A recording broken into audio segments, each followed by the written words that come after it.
जगत में प्रत्येक व्यक्ति को किसी ना किसी प्रकार की निर्बलता अवश्य होती है। जैसे कोई बहुत तेजी से दौड़ नहीं पाता तो कोई अधिक भार नहीं उठा पाता, कोई असाध्य रोग से पीड़ित रहता है तो कोई पढ़े हुए पाठों को स्मरण में नहीं रख पाता। ऐसे अनेकों उदाहरण और भी हैं। क्या आप किसी ऐसे व्यक्ति को जानते हैं जिसे सब कुछ प्राप्त हो और हम जीवन की उस एक निर्बलता को जीवन का केंद्र मानकर जीते हैं? इस कारणवश हृदय में दुख और असंतोष रहता है सदा। निर्बलता मनुष्य को जन्म से अथवा संजोग से प्राप्त होती है, किंतु उस निर्बलता को मनुष्य का मन अपनी मर्यादा बना लेता है। किंतु कुछ व्यक्ति ऐसे भी होते हैं जो अपने पुरुषार्थ और श्रम से उस निर्बलता को पराजित कर देते हैं। क्या भेद है उनमें और अन्य लोगों में? क्या आपने कभी विचार किया है? सरल सा उत्तर है इसका। जो व्यक्ति निर्बलता से पराजित नहीं होता, जो पुरुषार्थ करने का साहस रखता है हृदय में, वो निर्बलता को पार कर जाता है। अर्थात निर्बलता अवश्य ईश्वर देता है, किंतु मर्यादा मनुष्य का मन ही निर्मित करता है। स्वयं विचार कीजिए।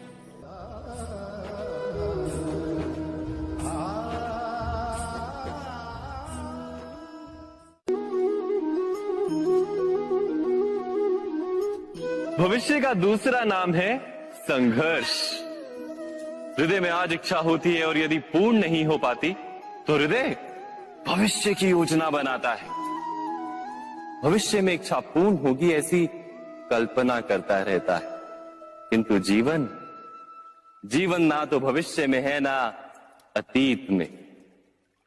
जीवन तो इस क्षण का नाम, अर्थात इस क्षण का अनुभव ही जीवन का अनुभव। पर हम ये जानते हुए भी इतना सा सत्य समझ नहीं पाते। या तो हम बीते हुए समय के स्मरणों को घेर कर बैठे रहते हैं, या फिर आने वाले समय के लिए हम योजनाएं बनाते रहते हैं। और जीवन जीवन बीत जाता है। एक सत्य यदि हम हृदय में उतार लें कि ना हम भविष्य देख सकते हैं, ना ही भविष्य निर्मित कर सकते हैं, हम तो केवल धैर्य और साहस के साथ भविष्य को आलिंगन दे सकते हैं, स्वागत कर सकते हैं भविष्य का। तो क्या जीवन का हर पल जीवन से नहीं भर जाएगा? स्वयं विचार कीजिए।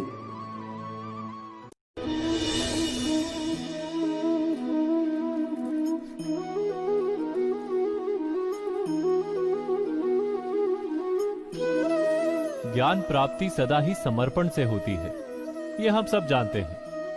किंतु समर्पण का वास्तविक महत्व क्या है? क्या हमने कभी विचार किया? मनुष्य का मन सदा ही ज्ञान प्राप्ति में विभिन्न बाधाओं को उत्पन्न करता है। कभी किसी अन्य विद्यार्थी से ईर्ष्या हो जाती है, कभी पढ़ाए हुए पाठों पर संदेह जन्मता है, और कभी गुरु द्वारा दिया गया दंड मन को अहंकार से भर देता है। नहीं, क्या ऐसा नहीं होता? न जाने कैसे कैसे विचार मन को भटकाते हैं, और मन की इसी अयोग्य स्थिति के कारण हम ज्ञान प्राप्त नहीं कर पाते। मन की योग्य स्थिति केवल समर्पण से निर्मित होती है। समर्पण मनुष्य के अहंकार का नाश करता है। ईर्ष्या, महत्वाकांक्षा आदि भावनाओं को दूर कर हृदय को शांत करता है और मन को एकाग्र करता है।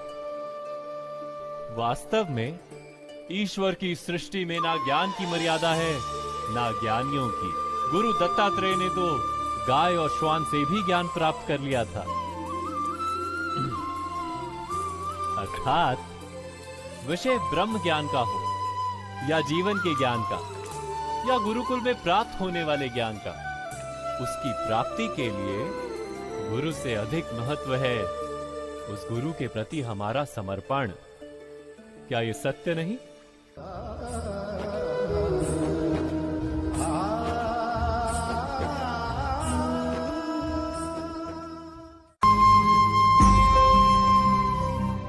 प्रत्येक मनुष्य के जीवन में ऐसा क्षण अवश्य आता है जब सारे स्वप्न, सारी आशाएं, सारे दृश्य ध्वस्त हो जाते हैं। जीवन के सारे आयोजन ही बिखर जाते हैं। एक और धर्म होता है और दूसरी ओर सुख। इसी को धर्म संकट कहते हैं। जब धर्म का वहन ही संकट हो और धर्म का त्याग ही सुख हो। विचार कीजिए, कभी किसी स्वजन के विरुद्ध सत्य बोलने का अवसर प्राप्त हो जाता है, कभी ठीक दरिद्रता के समय सरलता से चोरी करने का मार्ग प्राप्त हो जाता है, कभी किसी शक्तिशाली राजनेता या राजा के कर्मचारी का अधर्म प्रकट हो जाता है। सबके जीवन में ऐसी घटना बनती ही रहती है। अधिकतर लोग ऐसे किसी क्षण को धर्म संकट के रूप में जान ही नहीं पाते। हमें किसी प्रकार के संघर्ष का अनुभव ही नहीं होता। सहजता से सुख की ओर खींचे चले जाते हैं, जैसे मक्खी गुड़ की ओर खींची चली जाती। वास्तव में धर्म संकट का क्षण ईश्वर के निकट जाने का क्षण होता है। यदि हम संघर्षों से भयभीत ना हो, सुख की ओर आकर्षित ना हो, अपने धर्म पर दृढ़ रहे, तो ईश्वर का साक्षात्कार दूर नहीं।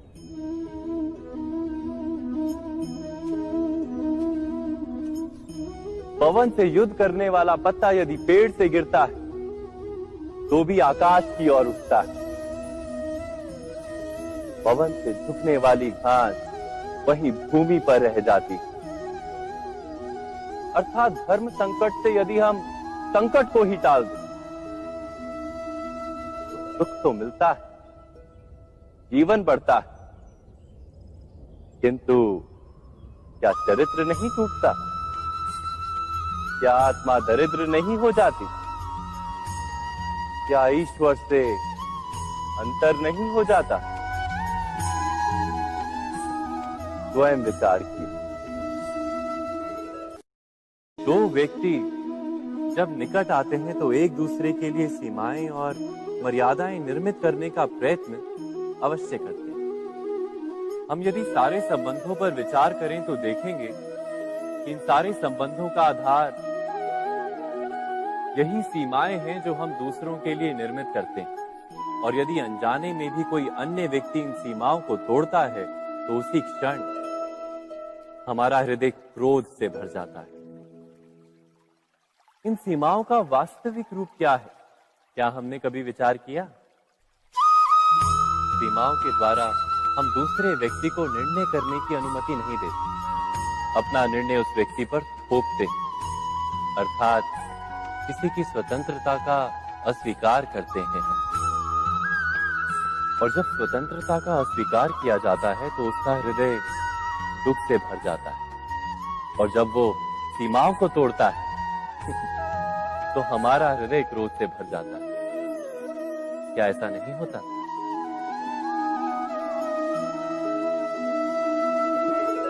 पर यदि एक दूसरे की स्वतंत्रता का सम्मान किया जाए तो किसी मर्यादाओं या सीमाओं की आवश्यकता ही नहीं होती।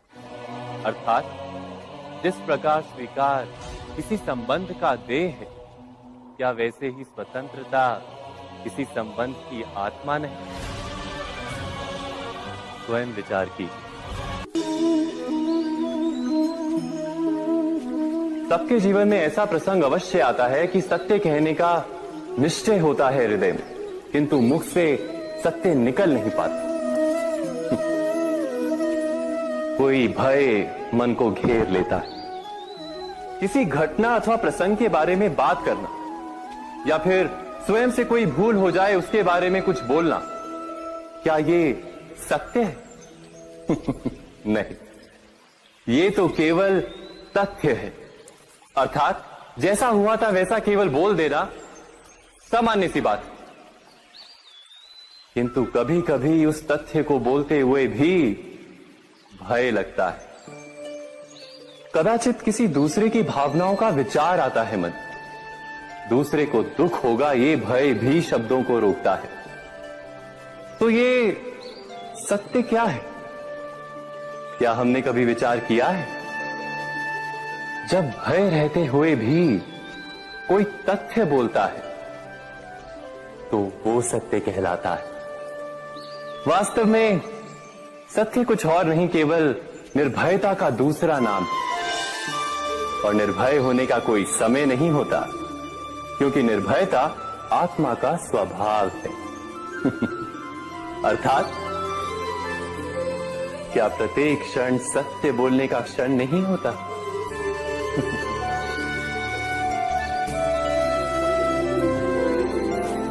स्वयं विचार कीजिए।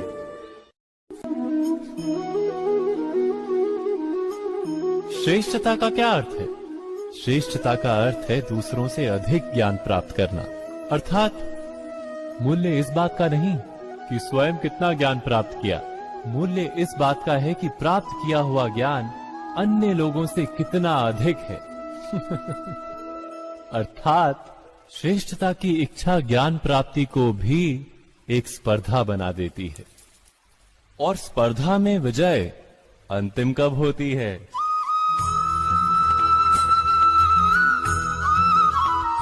कुछ समय के लिए तो श्रेष्ठ बना जा सकता है, किंतु सदा के लिए कोई श्रेष्ठ नहीं रह पाता। फिर वही असंतोष, पीड़ा और संघर्ष जन्म लेता है। किंतु श्रेष्ठ बनने के बदले यदि उत्तम बनने का प्रयत्न करें तो क्या होगा? उत्तम का अर्थ है कि जितना प्राप्त करने योग्य है वो सब प्राप्त करना, किसी से अधिक पाने की इच्छा से नहीं, मात्र आत्मा की तृप्ति हेतु कुछ प्राप्त करना। उत्तम के मार्ग पर किसी अन्य से स्पर्धा नहीं होती, स्वयं अपने आप से स्पर्धा होती है। अर्थात उत्तम बनने का प्रयत्न करने वाले को देर अबेर सारा ज्ञान प्राप्त हो जाता है, बिना प्रयत्न के ही वो श्रेष्ठ बन जाता है। किंतु जो श्रेष्ठ बनने का प्रयत्न करता है वो श्रेष्ठ बने या ना बने, उत्तम कभी नहीं बन पाता।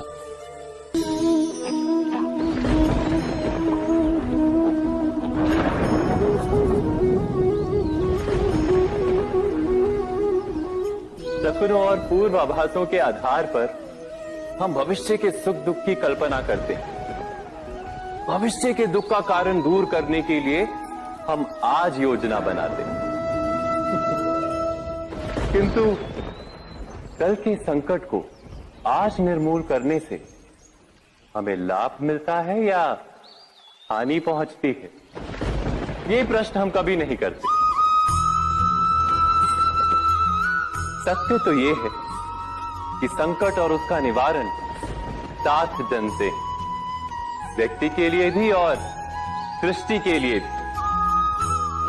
नहीं, आप अपने भूतकाल का स्मरण कीजिए, इतिहास को देखिए, आप तुरंत ही ये जान पाएंगे कि जब जब संकट आता है तब तब उसका निवारण करने वाली शक्ति भी जन्म लेती है। यही तो जगत का चलन है।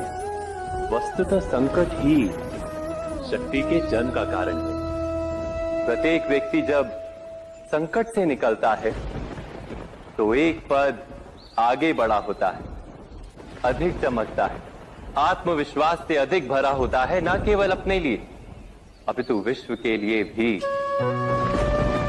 क्या ये सत्य नहीं?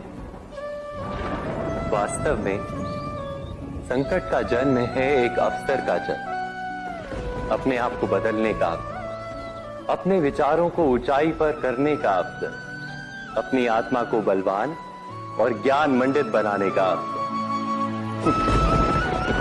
जो ये कर पाता है उसे कोई संकट नहीं होता, किंतु जो ये नहीं कर पाता वो तो स्वयं एक संकट है विश्व के लिए। विचार कीजिए।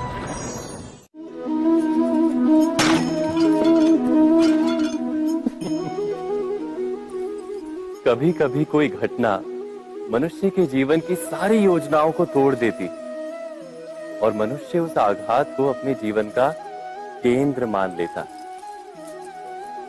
पर क्या भविष्य मनुष्य की योजनाओं के आधार पर निर्मित होते हैं? नहीं। जिस प्रकार किसी ऊंचे पर्वत पर सर्वप्रथम चढ़ने वाला उस पर्वत की तलाई में बैठकर जो योजना बनाता है, क्या वही योजना उसे उस पर्वत की चोटी तक पहुंचाती है?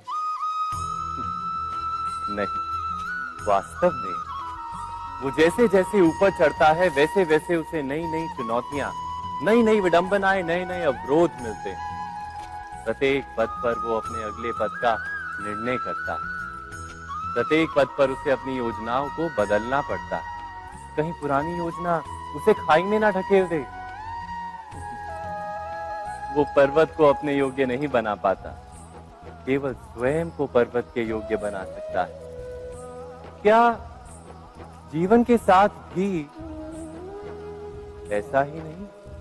जब मनुष्य जीवन में किसी एक चुनौती को, एक अवरोध को अपने जीवन का केंद्र मान लेता है, अपने जीवन की गति को ही रोक देता है, तो वो अपने जीवन में सफल नहीं बन पाता और ना ही सुख और शांति प्राप्त कर पाता। अर्थात जीवन को अपने योग्य बनाने के बदले स्वयं अपने को जीवन के योग्य बनाना ही सफलता और सुख का एकमात्र मार्ग नहीं। स्वयं विचार कीजिए।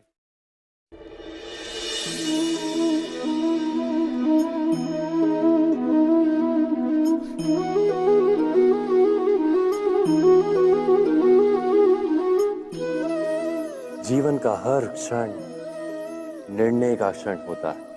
प्रत्येक पद पर दूसरे पद के विषय में कोई निर्णय करना ही पड़ता है और निर्णय अपना प्रभाव छोड़ जाता है। आज किए गए निर्णय भविष्य में सुख अथवा दुख निर्मित करते हैं, ना केवल अपने लिए, अपने परिवार के लिए भी, आने वाली पीढ़ियों के लिए भी। जब कोई दुविधा सामने आती है तो मन व्याकुल हो जाता है, अनिश्चय से भर जाता है। निर्णय का वो क्षण युद्ध बन जाता है और मन बन जाता है युद्ध भूमि। अधिकतर निर्णय हम दुविधा का उपाय करने के लिए नहीं, केवल मन को शांत करने के लिए लेते हैं। पर क्या कोई दौड़ते हुए भोजन कर सकता है? नहीं। तो क्या युद्ध से जूझता हुआ मन कोई योग्य निर्णय ले पाएगा? वास्तव में शांत मन से जब कोई निर्णय करता है तो अपने लिए सुखद भविष्य बनाता है। किंतु अपने मन को शांत करने के लिए जब कोई निर्णय करता है तो वो व्यक्ति भविष्य में अपने लिए कांटों भरा वृक्ष लगाता है। स्वयं विचार कीजिएगा।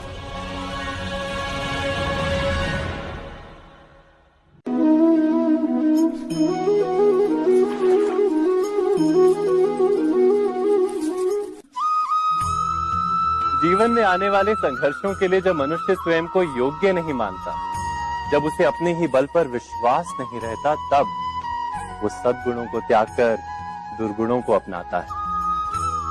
वस्तुतः मनुष्य के जीवन में दुर्जनता जन्म ही तब लेती है जब उसके अंतर में आत्मविश्वास नहीं होता। आत्मविश्वास ही अच्छाई को धारण करता है। ये आत्मविश्वास है क्या?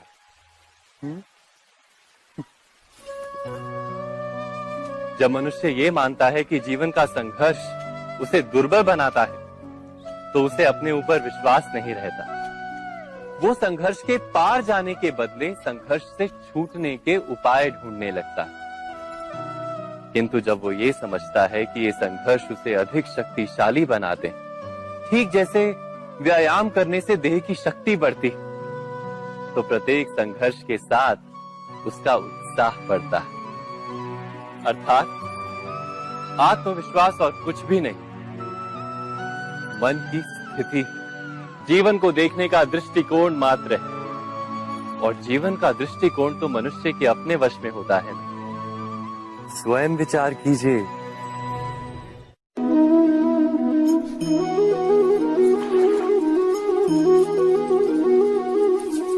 पिता सदा ही अपने संतान के सुख की कामना करते हैं। उनके भविष्य की चिंता करते रहते हैं। इसी कारणवश सदा ही अपने संतानों के भविष्य का मार्ग स्वयं निश्चित करने का प्रयत्न करते रहते हैं। जिस मार्ग पर पिता स्वयं चला है, जिस मार्ग के कंकर पत्थर को स्वयं देखा है, मार्ग की छाया, मार्ग की धूप को स्वयं जाना है, उसी मार्ग पर उसका पुत्र भी चले, यही इच्छा रहती है हर पिता की। निस्संदेह उत्तम भावना है ये, किंतु 3 प्रश्नों के ऊपर विचार करना हम भूल ही जाते हैं। कौन से प्रश्न? प्रथम प्रश्न, क्या समय के साथ प्रत्येक मार्ग बदल नहीं जाते? क्या समय सदा ही नई चुनौतियों को लेकर नहीं आता? तो फिर बीते हुए समय के अनुभव नई पीढ़ी को किस प्रकार लाभ दे सकते हैं? दूसरा प्रश्न, क्या प्रत्येक संतान अपने माता पिता की छवि होता है? हाँ, संतानों को संस्कार तो अवश्य माता पिता देते हैं, किंतु भीतर की क्षमता तो ईश्वर देते हैं। तो जिस मार्ग पर पिता को सफलता मिली है, विश्वास है कि उसी मार्ग पर उसकी संतानों को भी सफलता और सुख प्राप्त होगा। तीसरा प्रश्न, क्या जीवन के संघर्ष और चुनौतियां लाभकारी नहीं होती? क्या प्रत्येक नया प्रश्न एक नए उत्तर का द्वार नहीं खोलता? तो फिर संतानों को नए नए प्रश्नों, संघर्षों और चुनौतियों से दूर रखना, ये उनके लिए लाभ करना कहलाएगा या हानि पहुंचाना? अर्थात जिस प्रकार संतान के भविष्य का निर्माण करने के बदले उसके चरित्र का निर्माण करना श्रेष्ठ है, वैसे ही संतानों के जीवन का मार्ग निश्चित करने के बदले उन्हें नए संघर्षों के साथ जूझने के लिए मनोबल व ज्ञान देना अधिक लाभदायक नहीं होगा?